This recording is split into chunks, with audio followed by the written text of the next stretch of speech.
తెలంగాణ రాష్ట్రంలో ప్రాజెక్టుల రీడిజైన్ పేరుతో 2,20,000 కోట్ల అవినీతికి ప్రభుత్వం పాల్పడిందన్నారు కాంగ్రెస్ నేత బట్టి విక్రమార్క. అనవసరంగా ప్రాజెక్టుల రీడిజైనింగ్ పేరుతో డబ్బు ఖర్చు చేస్తున్నారని మండిపడ్డారు ఆయన. ఎన్నికల్లో టీఆర్ఎస్ సర్కార్ ఇచ్చిన హామీలను గాలికి వదిలేసిందని ఆగ్రహం వ్యక్తం చేశారు.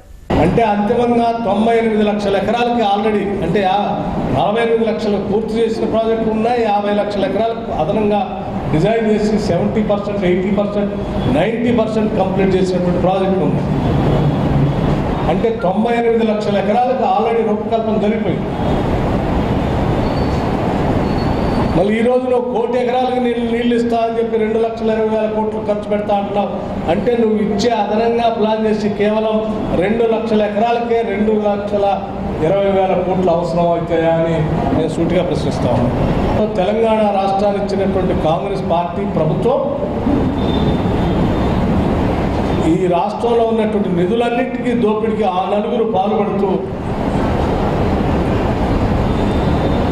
తెలంగాణ రాష్ట్రాన్ని అప్పుల ఊబిలో ముంచేటువంటి ప్రయత్నం చేస్తూ ఉన్నారు వీళ్ళు.